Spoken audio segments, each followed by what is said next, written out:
¿sí? Pero para eso nosotros debemos partir de lo que se denomina una condición inicial, es decir, necesitamos conocer muy bien cómo hoy está la atmósfera. Y el conocer hoy cómo está muy bien la atmósfera es incorporar esta información, la de los radares, la de los satélites, lo de las estaciones. Pero después la atmósfera, de alguna manera, ¿no?, dependiendo de determinadas situaciones, es más o menos caótica. ¿Sí? Recuerden que la atmósfera es un sistema caótico. Entonces, hay errores asociados, hay incertidumbre asociada. Por eso, digamos, generalmente, el pronóstico viene asociado con una probabilidad. Y esa probabilidad no es que, porque a veces a los meteorólogos nos critican, que dicen, bueno, ustedes nunca se juegan porque 50% de probabilidad de que precipite, entonces está bien, bueno, es 50 que sí, 50 que no. Pero eso tiene que ver con la incertidumbre propia de la atmósfera, ¿sí? Y para poder minimizar o reducir esa incertidumbre propia de la atmósfera es que se utilizan todas estas informaciones en un proceso que se denomina de asimilación de datos. Es decir, voy corriendo estos modelos numéricos, pero constantemente le voy incorporando información, ¿sí?, del estado de la atmósfera de manera tal de que esas simulaciones numéricas se vayan ajustando lo más posible a la verdad, a cómo está la atmósfera, ¿sí? Por eso entonces esta sinergia completa es una sinergia muy eficiente y muy eficaz. Simplemente a título de resumen, acá en esta tabla están los principales roles de cada uno, pero muchos de estos aspectos, permítanme saltearme esta diapositiva, se los mencioné recién y me gustaría avanzar un poco más, digamos, en lo que es la sinergia. Esto es un esquema simplemente para mostrar, de alguna manera en el caso de arriba, cómo la información de radares, que es la información de los pluviómetros, ¿sí?, vamos a utilizarla para ajustar la estimación una primera estimación de radar, ¿sí? Por ejemplo, ahí tenemos una mancha de precipitación que está siendo subestimada, ¿sí? Según el pluviómetro dice que ahí la intensidad de la precipitación es de 15 milímetros por hora, sin embargo, la estimación con el radar me dice que es 12 milímetros por hora, entonces, bueno, vamos a hacer un ajuste de estimación a través de algoritmos estadísticos, machine learning y demás, para poder hacer ese ajuste e integrar la información, ¿sí? Y en el caso particular, como recién les mencionaba, de los modelos de pronóstico, poder entonces tener lo que yo ahí le puse, una foto inicial lo más precisa posible. Bien, yo les mencioné antes el nowcasting. El radar de alguna manera acá es clave, ¿sí? Y acá estamos hablando del desafío del pronóstico de las primeras 2 horas, ¿sí? Hoy en general los pronósticos hasta 7 días son bastante confiables, por supuesto va a depender, como les mencioné anteriormente, de la geografía de cada lugar, ¿sí?, de las características, las condiciones en las que se encuentre la atmósfera, pero todavía sigue siendo un desafío qué es lo que va a ocurrir en las próximas 2 horas, en las próximas 3 horas, ¿sí? Y eso es lo que se enmarca dentro de lo que es el nowcasting, su pronóstico a muy corto plazo con un rango de hasta 2 horas. ¿Sí? ¿Cuál es el objetivo de estos pronósticos? Es dar una información inmediata y de alta resolución para decisiones críticas, ¿sí? Y se basa en la observación actual y en la extrapolación, ¿sí?, no en modelos de simulación de largo alcance, ¿sí? Y entonces lo que vamos a ver es que el radar es la columna vertebral de estos sistemas. ¿Por qué? Porque, bueno, tienen una alta resolución temporal del orden de los 5 a los 10 minutos, entonces me va a permitir tener un update muy rápido de los sistemas meteorológicos que se están desplazando o desarrollando en una determinada región. También en una gran resolución espacial, es decir, que voy a poder observar con gran detalle el fenómeno, ¿sí?, y eso me va a permitir ajustar aún más todavía las alertas. Y además que es una visión en tiempo real, ¿sí?, que me va a permitir ver la formación, desarrollo y el movimiento de las tormentas. ¿Cómo es entonces este pronóstico? Bueno, de alguna manera yo ahí les puse es el arte de la extrapolación. Básicamente lo que va a trabajar son en sucesivas imágenes de radar, ¿sí?, que a través de métodos matemáticos uno lo que va a poder hacer, uno de los métodos más sencillos es correlacionar temporalmente, ¿sí?, dos imágenes sucesivas, ¿sí? Y entonces de alguna manera, como hoy se trabaja en lo que son todo lo que es el procesamiento de imágenes o de los software de visión, digamos, es entender de alguna manera cuál sería el campo vectorial o el campo de movimiento, ¿sí?, que me va a llevar la imagen que tengo en el tiempo actual al tiempo siguiente, ¿sí? Y entonces de esa manera yo lo que voy a obtener son esos campos, esas flechitas que están en el fondo ahí dibujadas en la imagen del centro. Y entonces, asumiendo que esto es una hipótesis muy fuerte y los sistemas más modernos en realidad esto lo corrigen, es decir, ok, bueno, el sistema se va a seguir moviendo con ese campo de velocidades. Y entonces lo que voy a hacer es advectar toda la imagen hacia el tiempo siguiente, asumiendo velocidades constantes. Y eso entonces me va a permitir ir viendo hacia dónde se va a ir trasladando ese sistema de tormentas. Y entonces, este sistema de nowcasting lo que me va a permitir es pasar desde el dato crudo, la información cruda que me observa, que me provee el radar, ¿sí?, a tomar decisiones en minutos, ¿sí? Entonces, si detectamos un área de precipitación, eso que está marcado ahí en rojo, ¿sí?, entonces me va a permitir este sistema de nowcasting, ¿sí?, ver si ese sistema se está moviendo y se va a estar afectando, por ejemplo, a una población en los próximos minutos, ¿sí? Y entonces de esa manera podré emitir una alerta específica, ¿sí?, para esa área, ¿sí?, que va a estar siendo comunicada de manera también, como mencionamos anteriormente, debería ser comunicada de manera eficiente, de manera tal que le llegue principalmente y en primer lugar a los tomadores de decisión, a Protección Civil, a Defensa Civil, a quienes van a tener que coordinar todas las acciones eventualmente, ante el caso de eventualmente una inundación u otro fenómeno que produzca algún tipo de disrupción en el área, de tener que proceder a evacuaciones. Pero después también de comunicárselo a la población, ¿sí? Y entonces de esta manera vamos a tener una alerta temprana más específico. ¿Cuál va a ser entonces el resultado final? Es el de la alerta temprana en la que las autoridades y la población sí puedan confiar. Antes de la sinergia, que sería la imagen de la izquierda, ¿sí?, uno lo que tiene en general, digamos, es un área, una alerta muy general, ¿sí? Y esto no es que no está bien, está bien, digamos, esto de alguna manera es lo que se trabaja, es lo que se hace con varios días de anticipación, ¿sí? Uno empieza a analizar si en una determinada región muy amplia se están dando o se van a estar dando las condiciones meteorológicas para que se desarrolle un evento que pueda llegar a generar algún tipo de impacto en la población, ¿sí? Pero a medida que nos vamos acercando y achicando el plazo de pronóstico al día del evento, ¿sí?, ahí entran en juego entonces los radares meteorológicos, los cuales entonces nos van a permitir, integrando toda la información, poder pasar a la imagen de la derecha, es decir, ya a determinar qué departamento o municipio se van a ver afectados, ¿sí?, con ese tipo de fenómenos. Y entonces determinar los diferentes niveles de alerta que correspondan. Entonces, como conclusión, lo que vamos a obtener es una confianza aumentada en el sistema de alerta, porque vamos a tener múltiples fuentes de datos que van a validar la amenaza, alertas georreferenciadas, ¿sí?, y esto de alguna manera lo que va a estar buscando es evitar evacuaciones innecesarias, ¿sí?, y de alguna manera optimizar recursos, ¿sí? Si uno se quedara solo con la información de la izquierda, ¿sí?, y tuviese que tomar algún tipo de decisión, ¿sí?, diría, bueno, que tengo que básicamente evacuar medio Perú, digamos. Eso no sería factible, ¿sí? Por eso es importante ir hacia las escalas más chicas. Y después una mejor adaptación, ¿sí?, un sistema capaz de capturar esta variabilidad de estos eventos extremos que hoy, en el contexto de un calentamiento global, se están viendo cada vez más exacerbados. Bueno, bien, con estas alertas, ¿sí?, lo que entonces uno, digamos, el sistema que uno podría contar para lo que es el monitoreo de crecidas e inundaciones, es básicamente un esquema así muy sencillo que les quería mostrar. Uno, a partir de la información de radares e integración con otros sistemas de observación, es tener un mapa de lluvia de alta resolución.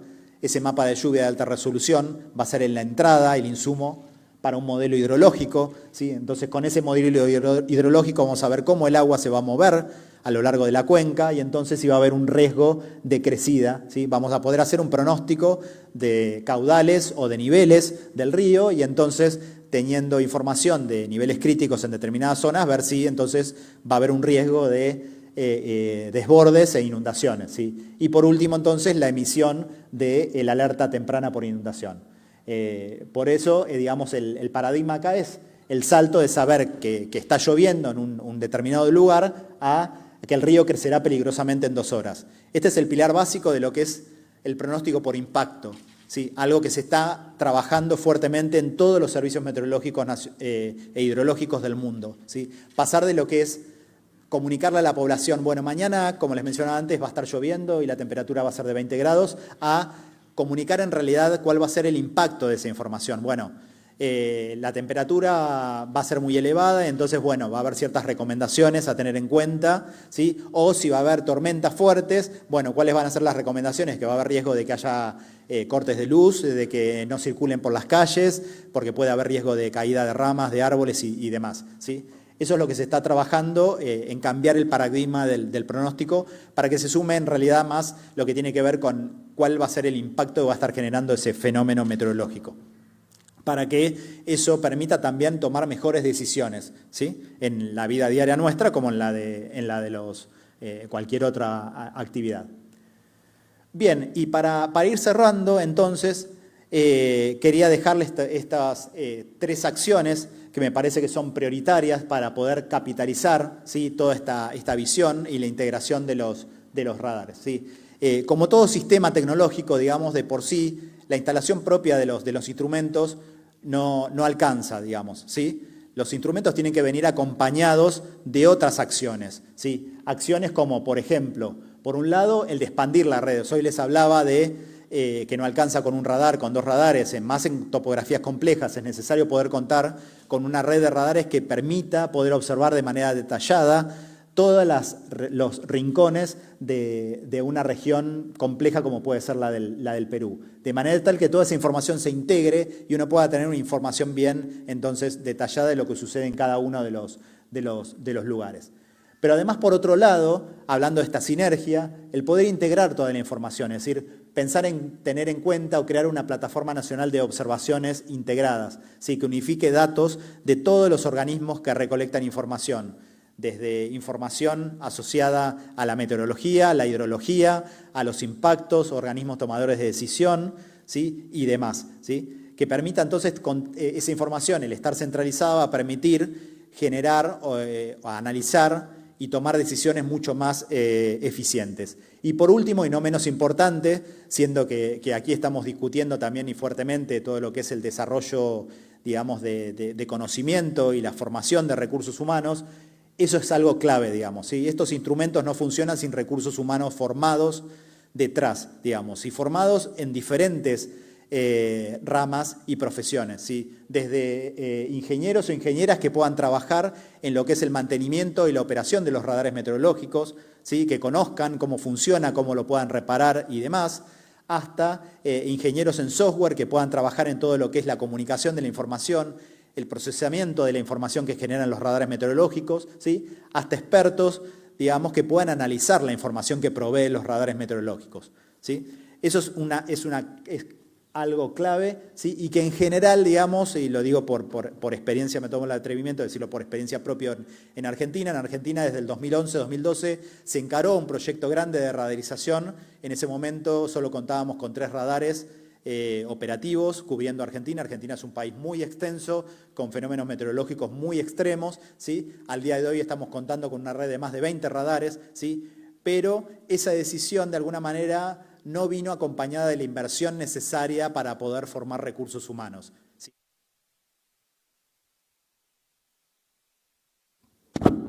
Hola, hola, ahí va.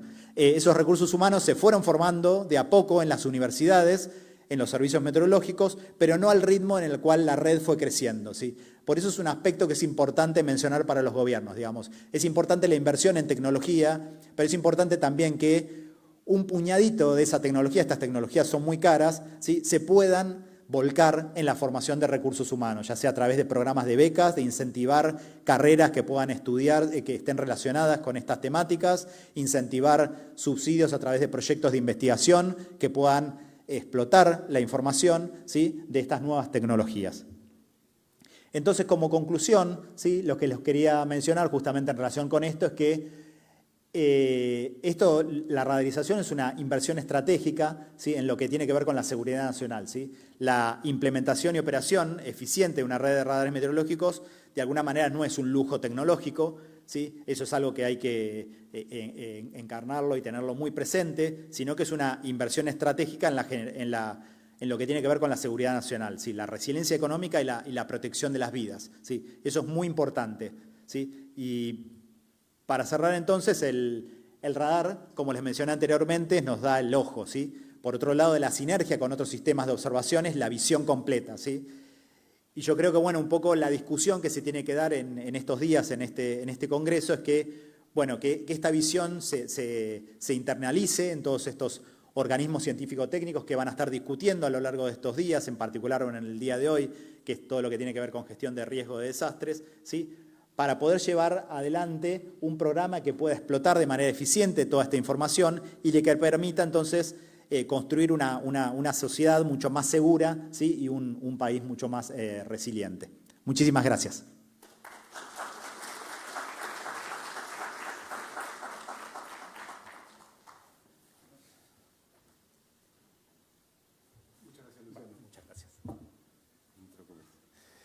Eh, Muy interesante exposición. Imagino que para los que conocen de física, saben lo que se nos viene en el país. Es un nuevo desarrollo tecnológico que se está haciendo acá en el país, una nueva aplicación que se va a tener que usar.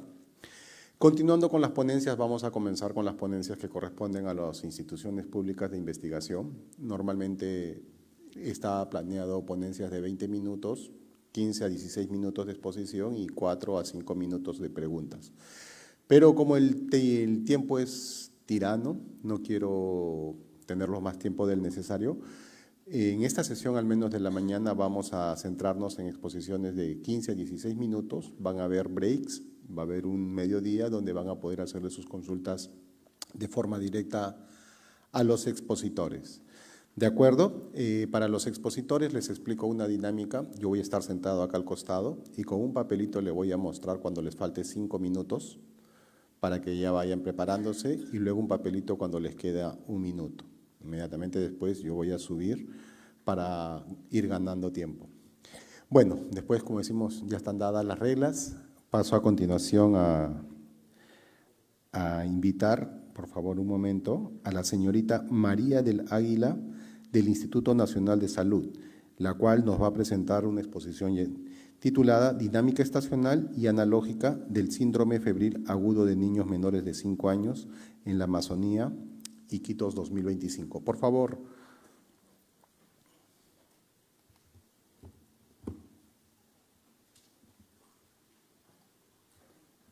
Por favor, María.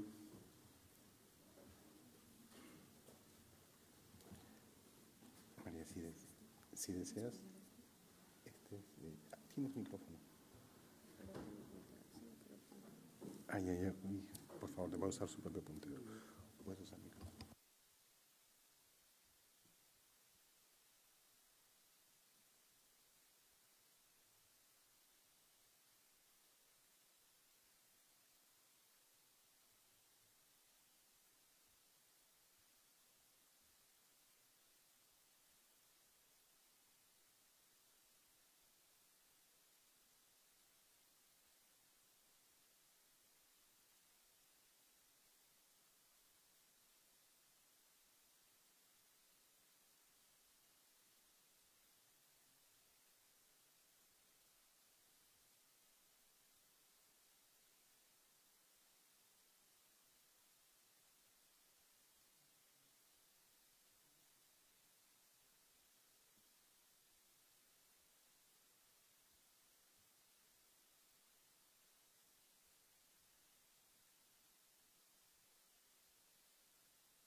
Buenos días a todos. todos los presentes. Primero, agradecer la oportunidad que nos dan de poder compartir con nuestras investigaciones y de esa manera poder afianzar nuestros conocimientos y trabajar también de manera articulada, ¿no?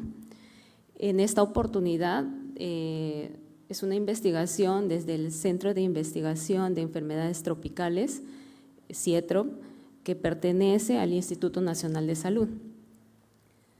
Si observamos la imagen del lado izquierdo, nosotros tenemos un bello paisaje de lo que es la Amazonía, ¿no? Y la Amazonía peruana efectivamente es eso, es un bello paisaje, pero a la vez detrás de esto también tenemos muchas oportunidades para nosotros como investigadores de realizar trabajos en ellas, ¿no?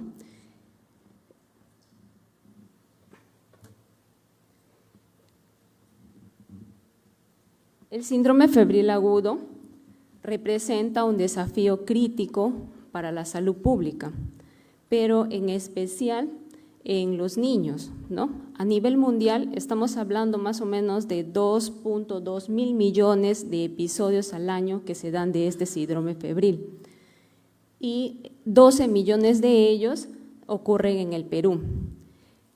En la Amazonía, donde el clima tropical, las lluvias, la bastante precipitación y los cambios muy bruscos estacionales, pues contribuyen específicamente a la aparición de este síndrome febril agudo y a la coexistencia de múltiples patógenos que podemos tenerlos. Esto también a la par dificulta a que nosotros podamos emitir un diagnóstico oportuno y aumente el riesgo de las complicaciones y de la morbimortalidad en el caso de los niños, que es una población bastante vulnerable. Motivo por el cual el presente trabajo, que es la dinámica etiológica y estacional del síndrome febril agudo en menores de 5 años, se ha tomado como objetivo precisamente identificar cuáles son estas etiologías que afectan a esta población vulnerable y que puede de repente coexistir con otras enfermedades. Y asimismo, cómo estas enfermedades están relacionadas de acuerdo a la estación, ¿no?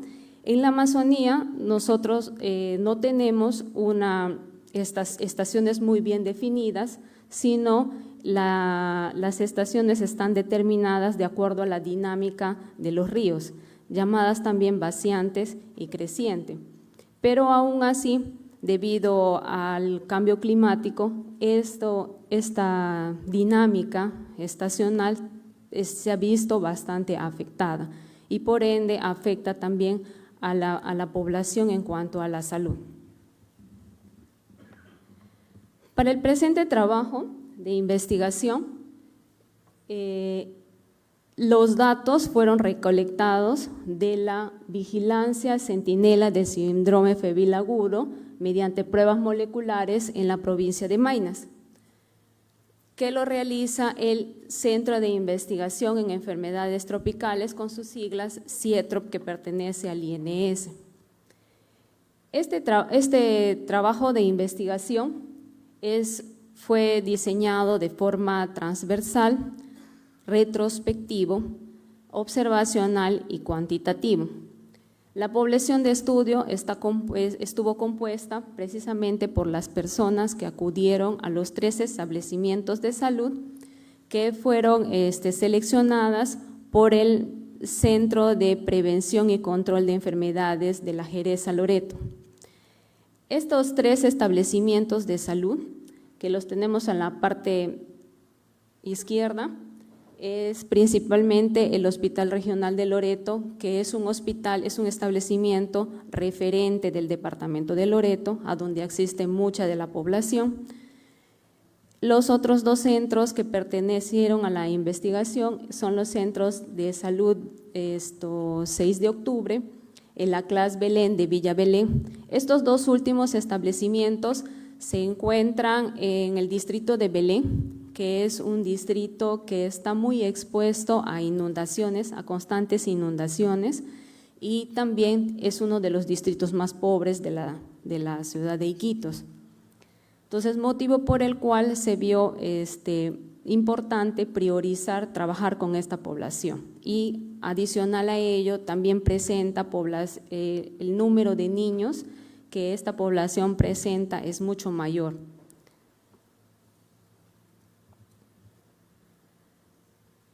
Se desarrolló entre los meses de febrero 2023 a febrero del 2025, donde se colectaron 185 muestras que fueron suero e hisopado nasofaringio, precisamente para caracterizar a estas etiologías que están circulando en la zona y cruzar la información para ver si implica con la estacionalidad del síndrome febril agudo mediante pruebas moleculares, ¿no? Las pruebas moleculares,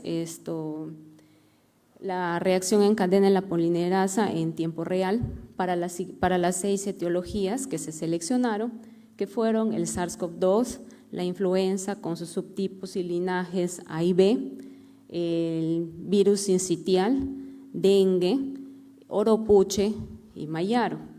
Estas 2 últimas etiologías que hace unos años no se realizaba de manera constante e incluso no se realiza en los establecimientos. Son etiologías que recién se está intentando a través de generar evidencias que sí existen ya en nuestra zona, ¿no? Entonces, como criterio de inclusión se tuvo que esta muestra pertenecieran a niños menores de 5 años, niños que hayan presentado la enfermedad del síndrome febril agudo menor o igual a 5 días y que específicamente hayan sido atendidos en estos 3 establecimientos seleccionados. Como único criterio de exclusión, es que el tiempo de enfermedad se haya dado mayor o igual a los 5 días de la enfermedad, ¿no? Y llámese de la enfermedad del síndrome febril agudo que haya aparecido de manera brusca y que no tenga algún episodio como consecuencia de algún tipo de infección de estos niños. Todo esto, todas estas características, todos estos criterios fueron evaluados por el personal médico de los establecimientos. El personal médico de los establecimientos evaluaba todos estos criterios y posterior a ello veía la forma de que sí participara dentro del proyecto de la vigilancia y posterior a ello debían llenar una ficha epidemiológica, ¿no? Esta ficha epidemiológica da todos los datos de los niños con el consentimiento de los padres. Una vez que se ha llenado ya las fichas epidemiológicas de estos niños, se procedía a tomar las muestras. Estas muestras son 2 tipos de muestras, que es el suero para lo que es los exámenes para arbovirosis y el hisopado nasofaringio para lo que son infecciones de vías respiratorias. Estas muestras, bajo la cadena de frío, son trasladadas hacia las instalaciones de los laboratorios especializados del CIETROP y INS, donde se realiza primero las extracciones, la extracción de los ácidos nucleicos, del material genético, en esta oportunidad del ARN, a partir del suero y a partir del hisopado nasofaringio. Posterior a ello, se prepara un master mix, ¿no? que está compuesto por primers, sondas, y todos es bajo un protocolo del fabricante, porque se utilizan marcas comerciales. Y posterior a la preparación del master mix, se procede a lo que es hacer la amplificación de estos genes, de estas enfermedades, de estas etiologías a ser estudiadas. Toda la información que resulta de esta amplificación de estos genes los resultados son ingresados a una plataforma que es pública del Estado, llamada NetLab en su versión 2. Todos los resultados se encuentran en esta plataforma, son de manera pública, lo pueden revisar los establecimientos que pertenecen a esta vigilancia. La parte médica lo revisa, puede ver sus resultados y de esa manera, si hay algo que ellos necesitan o informar, lo informan al paciente, ¿no? Y de esa manera se hace la cadena de información.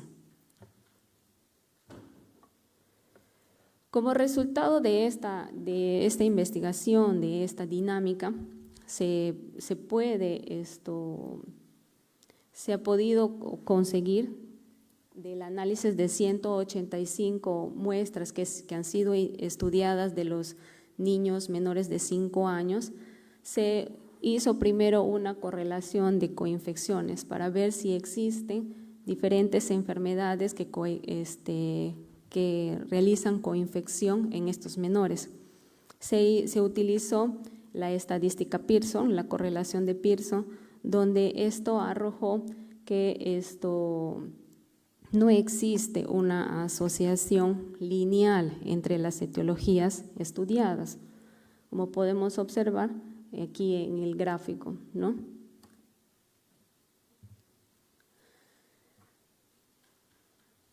Y para el estudio de la distribución estacional de arbovirosis y de virus respiratorios, que son los dos grandes grupos de las enfermedades de las que se ha estudiado, teníamos que inicialmente, si vemos ahí dice estación, la estación lluviosa de color rojo, lluviosa o también creciente, y la estación seca o también llamada vaciante. Estas estaciones, como les mencionaba desde el inicio, no están bien determinadas.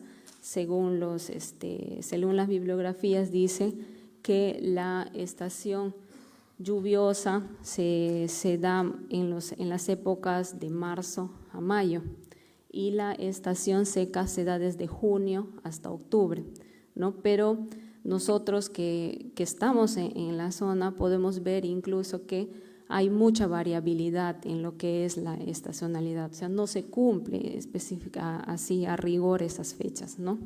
Incluso podemos estar en temporada lluviosa y de algún momento a otro puede cambiar esta dinámica.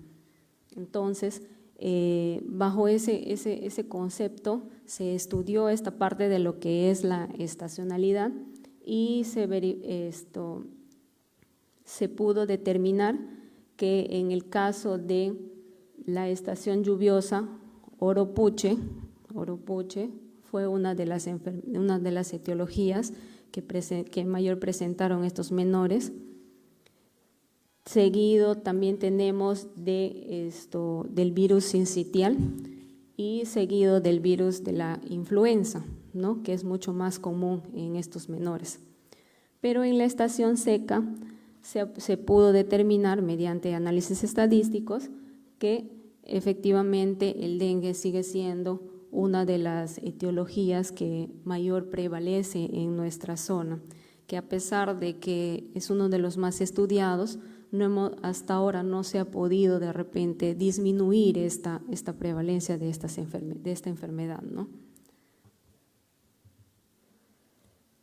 Adicional a ello, también se ha podido estudiar la prevalencia de la sintomatología clínica de estos niños, ¿no? No solamente tener en cuenta la fiebre que estos presentan de manera súbita y sin ningún foco infeccioso con anterioridad, sino que también presentaron dificultad respiratoria en un 51.4%, escalofríos a un 58%, tos al 44.9%. Según el estudio y el intervalo de confianza del 95%, los datos, los porcentajes que esto arrojan, quiere decir que estas otras sintomatologías adicionadas a la fiebre se han presentado de manera uniforme en estos niños menores de 5 años, ¿no? Se tienen fiebre y posterior a esta fiebre empiezan a tener estas otras sintomatologías en una mayor proporción. Para concluir con el trabajo, el 50.8% de esta población fueron muestras positivas a al menos un virus. Los agentes predominantes, como ya les mencioné, fueron el dengue en la estación seca y tenemos la influenza, el virus sincitial, como en la estación lluviosa, ¿no? También se observó que el dengue en la estación seca, mientras que las infecciones respiratorias e influenza predominaron también. También se puede presentar en algunas oportunidades el dengue en estas estaciones, en la estación lluviosa. Y esto se debe pues precisamente al ciclo que el mosquito presenta, ¿no? El mosquito que transmite este virus lo presenta. Entonces se puede dar, hay casos, también es alto. Con eso podemos concluir que el dengue también se presenta tanto en estaciones lluviosas como en estación seca o vaciante o creciente, como lo llamamos en Amazonía. Y no obstante, el análisis del Chi cuadrado nos mostró diferencias estadísticamente significativas entre las estaciones. O sea, ¿qué quiere decir eso? Que podemos tener todas las enfermedades en una estación y podemos tener todas las etiologías que acabamos de ver en la otra estación. Pero esto nos da pie a que sigamos estudiando este aspecto. ¿Por qué? Porque de esta manera nos podemos dar cuenta de cómo el cambio climático está afectando directamente no solamente al clima, que es lo que podemos ver, sino también con las enfermedades que estos climas acarrean, ¿no? Entonces, para culminar, es importante que podamos ver que, por ejemplo, cada dato, cada caso que podemos tener, y sobre todo en los niños menores de 5 años, que es una población muy vulnerable, y que la ciencia sigue siendo nuestra mejor herramienta. Lo que estamos haciendo lo que vamos a hacer en estos días, que ciencia e investigación es nuestra mejor herramienta para poder nosotros anticiparnos, poder responder y poder salvar las vidas de la población, ¿no?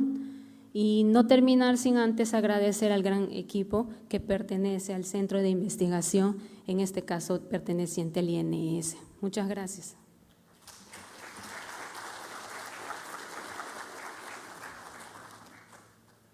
Bueno, demos las gracias a María. Interesante ponencia en lo que relaciona el factor climático, algo que yo trabajo, con los temas de enfermedades, específicamente con virus. Bueno, vamos a continuar. Vamos a invitar en este momento al señor Juan Villegas del Instituto Geofísico del Perú, el cual nos va a presentar la ponencia Prototipo de radar GBSAR para el monitoreo de deslizamientos en la región andina del Perú. Por favor, 15 minutos, yo te voy a avisar desde el costado.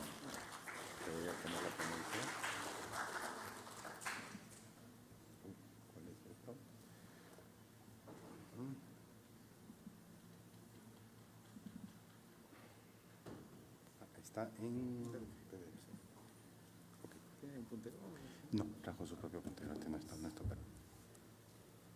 Vamos a ver si está… No hay problema.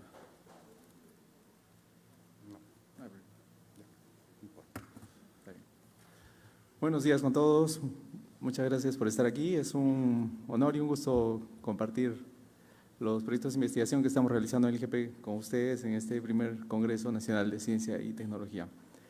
Les voy a hablar sobre un prototipo de radar terrestre, así que doy gracias al doctor Vidal porque hace una introducción muy bonita la que ha hecho sobre los radares, pero esta vez aplicado a un problema diferente, los deslizamientos de tierra.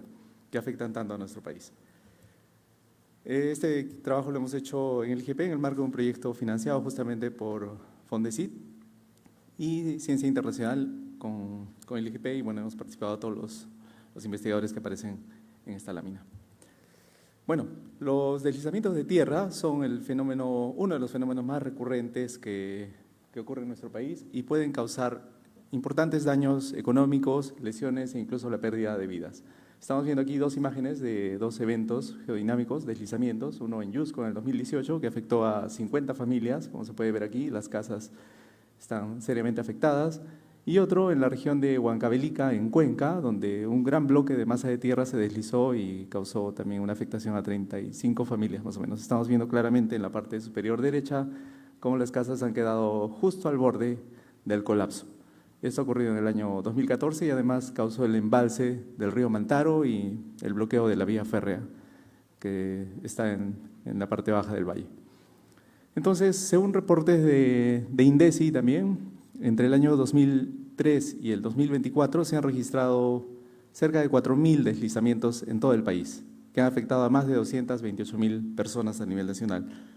Entonces, en este contexto, pues estas cifras resaltan la necesidad de abordar los deslizamientos y avanzar en la investigación, el monitoreo de los deslizamientos y conocer mejor estos fenómenos. Por ello, en este proyecto de investigación hemos desarrollado un prototipo de radar de apertura sintética, GBSAR, para medir los desplazamientos superficiales de la superficie de la Tierra, de los deslizamientos de tierra. Y además hemos correlacionado estos datos que nos brinda el GBSAR con medidas complementarias de mediciones GPS y de fotogrametría con dron, a fin de validar los resultados. Este es el radar, lo pueden ver, lo presento desde ya, es una implementación tecnológica que hemos desarrollado en el IGP y les voy a pasar a detallar en qué consiste. Rápidamente, los radares son sistemas electrónicos, como bien hemos visto en la primera charla, que transmiten ondas. Se usan, por ejemplo, en estaciones de control en los aeropuertos para ver si es que las naves se están alejando o acercando de la torre de control. Se utilizan también radares satelitales, como los radares de la Agencia Espacial Europea, los Sentinel, para poder ver cambios en la superficie asociados a sismos, por ejemplo, o subsidencias, etcétera. Y también se usan radares terrestres, como el que les voy a pasar a explicar ahora.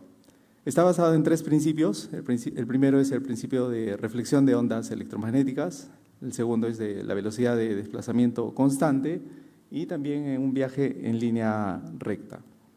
Y las ventajas de usar este tipo de deslizamientos pues, son las siguientes. Tiene una alta resolución espacial, podemos cubrir grandes extensiones de terreno, funciona en todo tipo de climas, es decir, es independiente de si es de día o es de noche, funciona de manera independiente a si está nublado o no.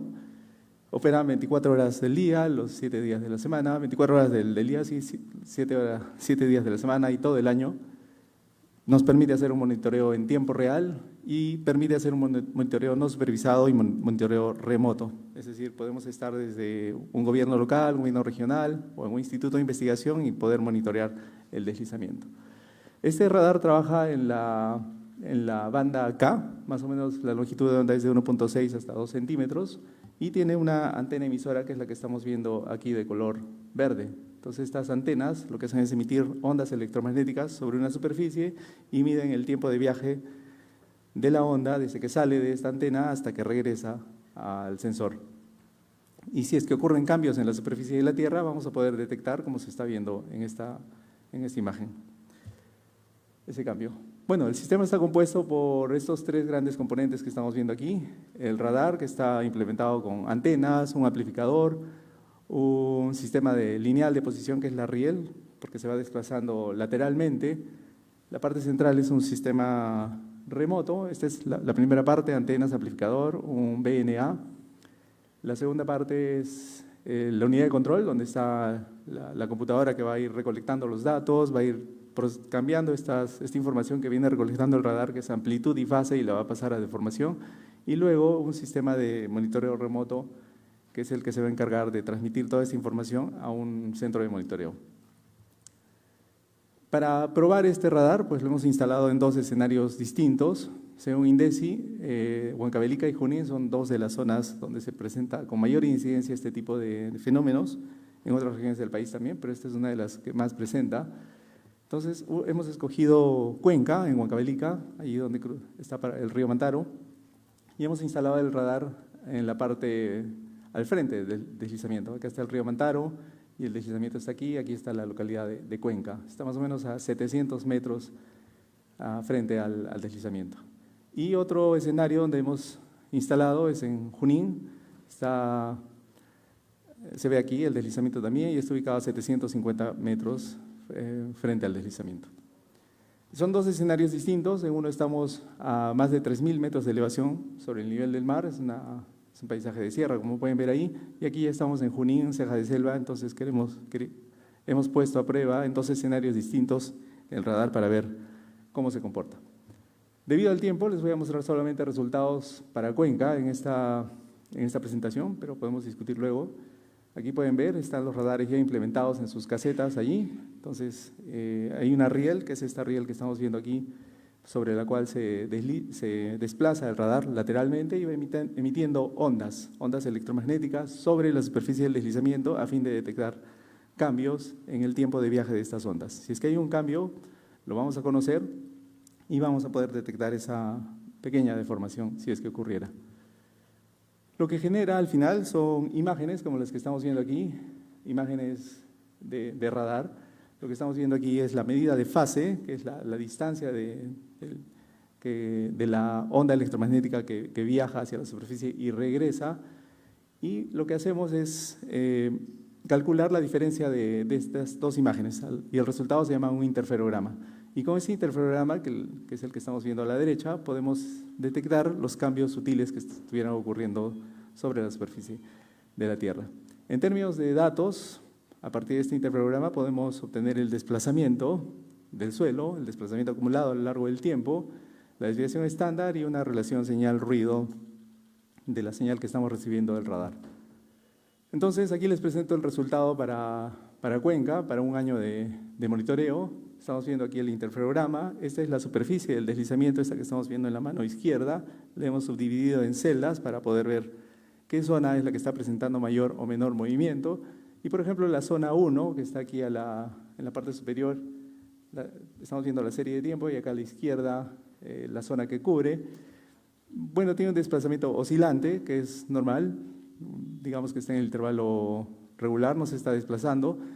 Sin embargo, esta otra zona, la zona 3, sí presenta un deslizamiento más importante. En este caso es un acercamiento hacia el sensor, hacia la línea de vista del sensor, de 17.5 centímetros durante un año. Es decir, que todo este sector del terreno, en especial en esta parte de la señal, hemos visto una caída notoria, que coincide justo con la época de precipitación intensa, ¿no? Porque los deslizamientos, uno de los principales factores que condiciona el deslizamiento es la saturación del suelo. Si se satura, se carga hídricamente y por un proceso gravitatorio puede comenzar a deslizarse. Y si además ocurre un sismo, pues va a colapsar. Bueno, y para validar esos resultados, para ver si es que lo que estamos midiendo con el radar es válido o no, hemos hecho medidas complementarias con otras técnicas. En este caso hemos usado GPS, hemos instalado varios puntos de control, como pueden ver ahí. Cada uno de esos triángulos es un punto de control. En Cuenca está ubicado aquí, como pueden ver.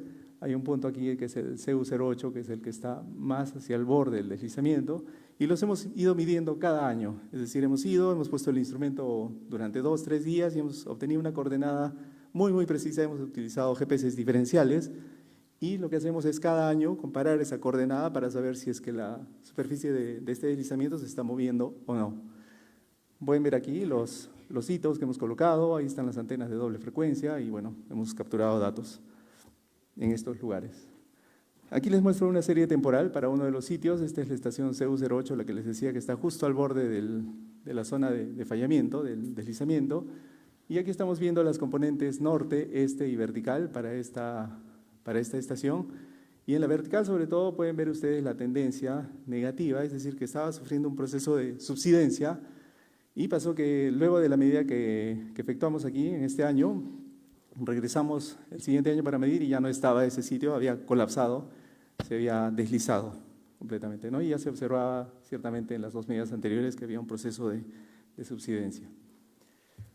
Y bueno, hemos continuado haciendo las medidas y al final, hasta el año 2024, hemos tenido estos resultados, desplazamientos, como pueden ver, en dirección hacia Valle Abajo, ¿verdad? Es decir, todavía toda esta superficie, que hasta la estación CU08 que colapsó, pero todavía vemos en estas otras estaciones, en particular en esta CU07, que hay un movimiento hacia el valle, hacia abajo. Por lo tanto, esta localidad de Cuenca pues, está en alto peligro, ¿no? Bueno, y también hemos hecho medidas complementarias con dron, siguiendo la planificación estándar, los trabajos de campo y el procesamiento. Y hemos obtenido modelos de elevación digital de muy alta resolución, hemos sobrevolado 80 metros de elevación y hemos obtenido superficies de muy, muy alta resolución, como se puede ver aquí, y hemos hecho este levantamiento en 2 épocas, separadas por 1 año. Entonces, eso nos ha permitido ver cómo ha cambiado la superficie en este lapso de tiempo. En el lado izquierdo estamos viendo el desplazamiento vertical, es decir, cómo ha cambiado verticalmente, y las zonas en rojo nos dicen si ha habido acumulación o disminución de material en la componente vertical. Y en la imagen de la derecha estamos viendo el desplazamiento horizontal representado por estos vectores. Y como podemos ver allí, todos se desplazan valle abajo. Y en esta zona donde el radar detectó 17.5 centímetros, vemos efectivamente que hay una zona roja donde indica que hay acumulación de materiales, es decir, que ha habido un colapso ahí. Y acá también nos indica de que hay material que ha ido colapsando, por acá justo está pasando la vía férrea y bueno, se ha producido acumulación de material también en este sector. Entonces, de esta manera, validamos los resultados que hemos obtenido con el radar. Aquí en esta estación CU17 también el GPS mide desplazamiento consistente con lo que se observa con las medidas de radar.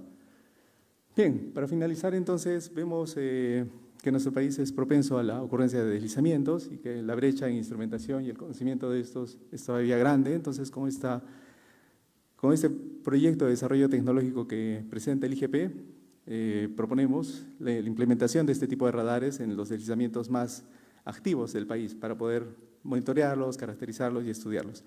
No solamente con radar, sino también se puede utilizar métodos complementarios como el GPS, como hemos visto, estudios geodinámicos, geotécnicos para hacer una correcta caracterización del desarrollo. Si comparamos el costo de un radar, porque estos radares son comerciales también para otro tipo de monitoreos, por ejemplo, para estabilidad de taludes en minas, etcétera, estamos reduciendo significativamente el costo de este tipo de instrumentos, porque es un desarrollo que se implementa aquí en el país. Y bueno, es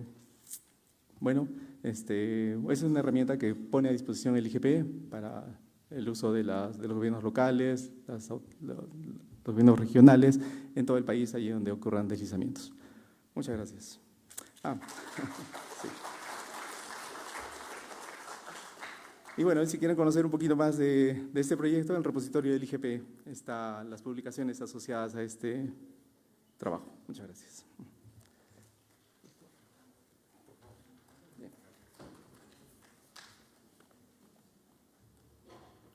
Bueno, ha sido interesante ponencia. Yo siempre he pensado de que el siguiente paso en la teledetección debe ser el uso de sensores activos.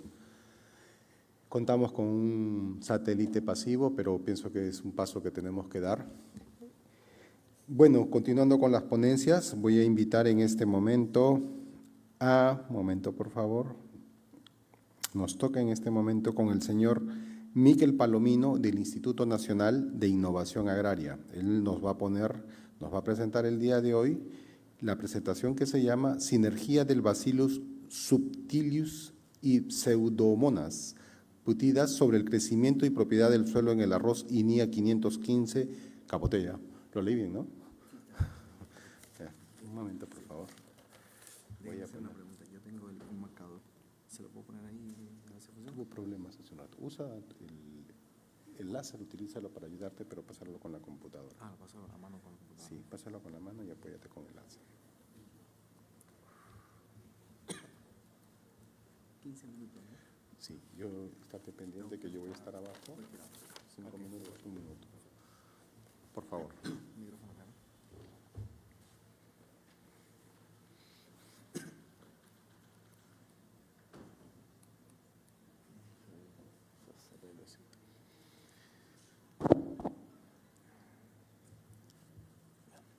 Muy buenos días a todos.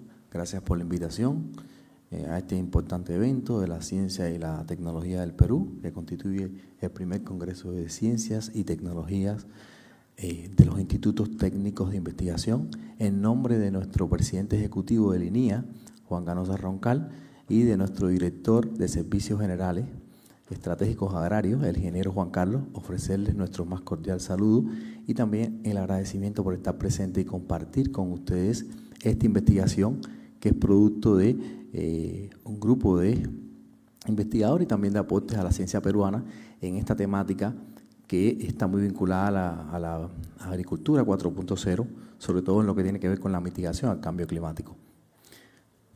El trabajo que les presento ahora está referido a la sinergia entre dos cepas nativas, en este caso la bacteria Bacillus subtilus y la Pseudomonas putida para los efectos combinados que tienen que ver con el efecto positivo en el rendimiento de un cultivo de arroz, variedad 515 capoteña desarrollada en el INIA, y también los efectos que tienen que ver en las propiedades del suelo.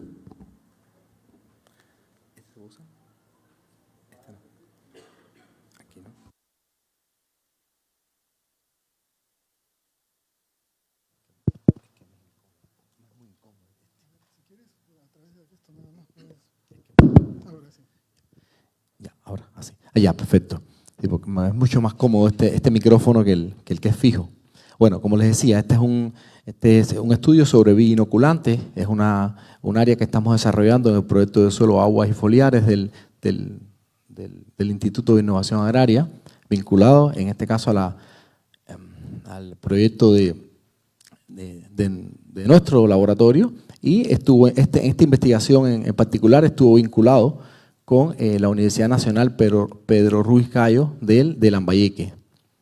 El objetivo de la investigación estuvo basado en los problemas que tenemos fundamentales actualmente a nivel mundial, que están muy relacionados con los efectos de salinidad, y también son unos efectos que nos llegan muy de cerca, sobre todo en la costa peruana, donde los suelos sufren de una alta conductividad eléctrica, muy vinculada con las altas potencialidades que tiene la presencia del sodio y también otros elementos. Las causas pueden ser disímiles: compactación del suelo, problemas de drenaje, pero sí constituye una amenaza, sobre todo para el desarrollo de la agricultura y sobre todo en los cultivos.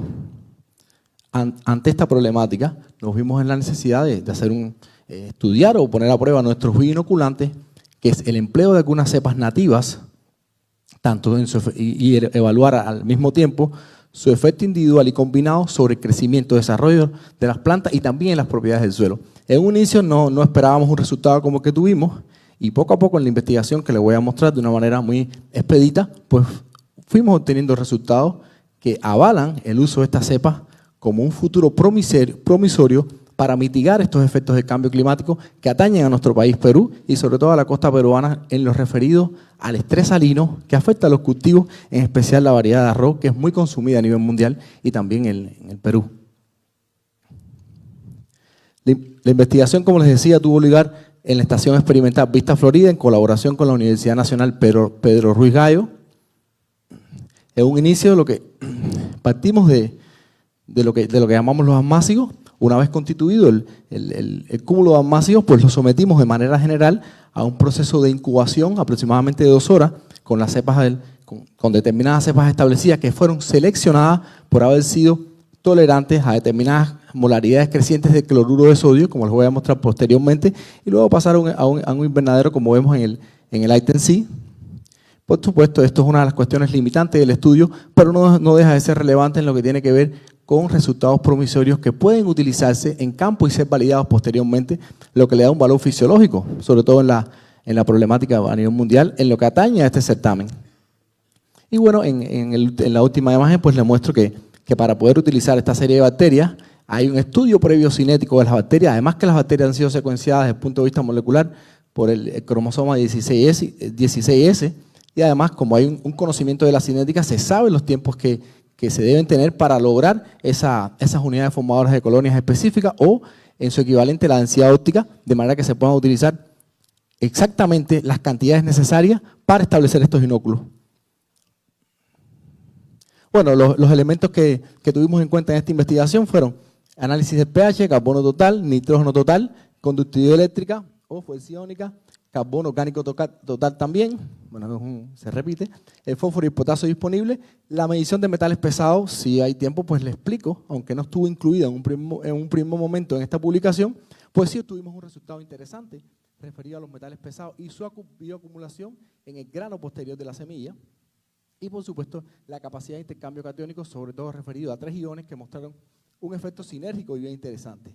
Y bueno, de una manera resumida, en esa abstract image tenemos los elementos de esta investigación. El elemento principal es nuestra planta de arroz, las bacterias que son promotoras del crecimiento, las propiedades que también favorecen ese crecimiento en las plantas, en este caso son su producción de fitomonas como el ácido indolacético, la producción de exopolisacáridos, una característica de ese tipo de bacterias, por lo que refuerzan su pared celular y evitan procesos de ósmosis que pueden dar con el colapso de la membrana, y también la actividad de desaminasa, que es uno de los pasos previos en la cual uno puede mineralizar el nitrógeno después de varios eventos. Y bueno, esto está relacionado con una tolerancia determinada de estrés salino, tolerancia a altas conductividades de cloruro de sodio y las propiedades que pueden tener en el suelo. Lo que repercutió en esta investigación en haber contribuido a un mayor índice SPAT, que es un reflejo del contenido de clorofila y también de la salud de la planta, incremento en propiedades del suelo como el contenido de magnesio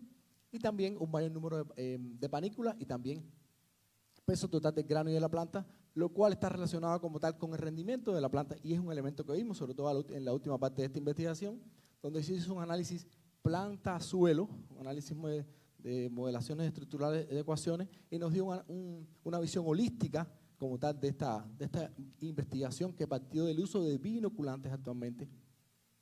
Bueno, en un primer momento hicimos un proceso de cribaje o decantación, estudiamos 10 cepas promotoras de crecimiento y se seleccionaron solamente aquellas que tenían una tolerancia a cantidades o molaridades crecientes de cloruro de sodio, que fueron 5, 7 y 10%. Entre estas bacterias se seleccionaron las Pseudomonas putida 4, que tenían tolerancia y un crecimiento en estas molaridades, los Bacillus subtilis BACF y también P3, que aunque no la enmarqué, pero también tuvo mayor crecimiento respecto a las demás.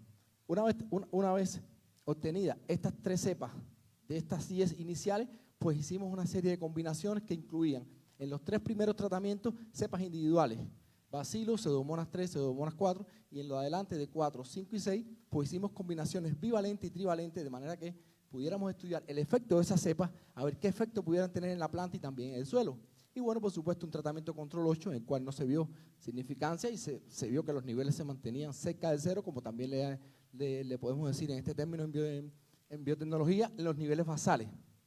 Y obtuvimos un resultado interesante. Primero, para uno mostrar que estas cepas son funcionales, que son, primero, para uno mostrar la importancia de la cepa, hicimos un cribaje. Después teníamos que demostrar que esas cepas en esas condiciones de estrés salino pues eran funcionales. Por tanto, las sometimos a las diferentes pruebas que se hacen a nivel mundial para este tipo de ensayo y nos dimos cuenta que además de tener valores positivos, valores significativos y comparativos y superiores a los reportados en la literatura, hubo un tratamiento que nos llamó la atención, el tratamiento T5, que está constituido justamente por un bacilo y una pseudomona, en este caso la Pseudomonas putida 4, que mostró los mayores valores positivos en las diferentes molaridades de cloruro de sodio, tanto en 5, en 7 como en 10%. En las cuestiones de biotecnología, los que conocen este rubro, generalmente cuando uno tiene un resultado positivo se dice que es una casualidad. Cuando se repite el resultado se dice que es una coincidencia. Cuando ese resultado se sigue repitiendo es una consistencia.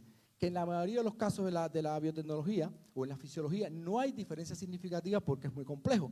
Sin embargo, con esta consistencia sí podemos decir que hay un efecto biológico y por tanto es generalmente lo que sigue el rubro y por lo cual va en la mayoría de las investigaciones, que aunque no haya significancia, se valora mucho ese efecto que tiene que ver fisiológico y biológico, como también se le llama.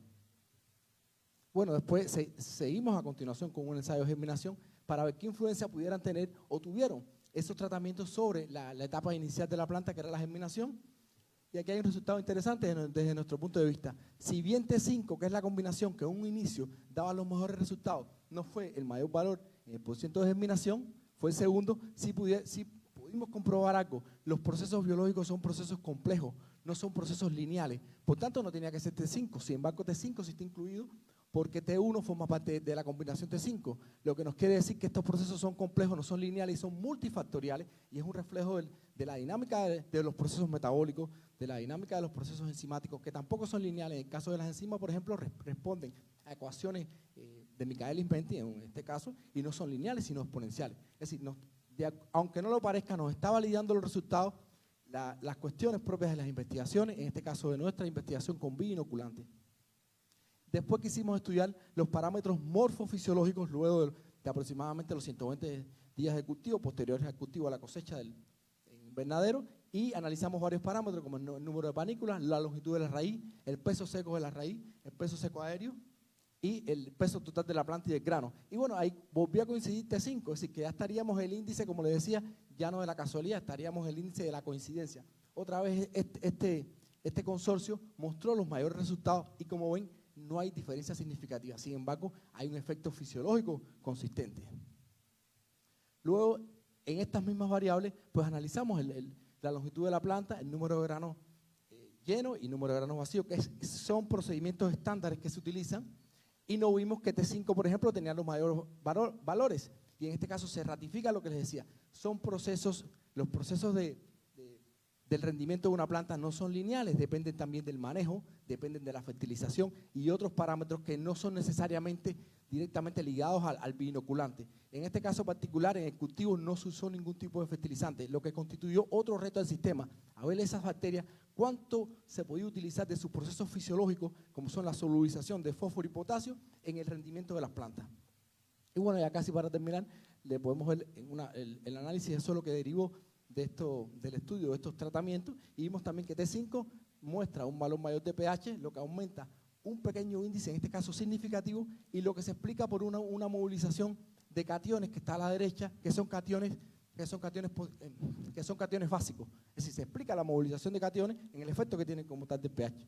Y bueno, ya para terminar, hicimos una pequeña estudio de fisiología en el tiempo con la estadística de Mantel, y vimos que en el caso del SPAT, a lo largo del tiempo, aunque T1 tuvo el mayor valor, T5 fue más estable. Y T5, por supuesto, significa mayor contenido de magnesio, y justamente en el análisis final de las ecuaciones estructurales, pues podemos ver que el magnesio tiene una influencia positiva directamente en el peso de la planta e indirectamente en el peso del grano. Por tanto, vemos que hay un elemento de relación entre determinados iones, materia orgánica, y lo que tiene que ver con el suelo y con el rendimiento de la planta, lo que valida nuestra investigación y la importancia de estos bioinoculantes como futuros promisorios para mitigar los cambios climáticos, especialmente en los ambientes marginales y en ambientes de costa como enfrentamos en el área de Lambayeque, por lo cual pueden ser una alternativa ecosostenible en las realidades actuales, no solo de Perú, sino también de otros países. Lo que hace esta investigación no solo local y regional, sino que sea translacional, algo que se busca en las investigaciones a nivel mundial, que no sean locales, sino que vayan más allá del ambiente local y regional. Muchas gracias.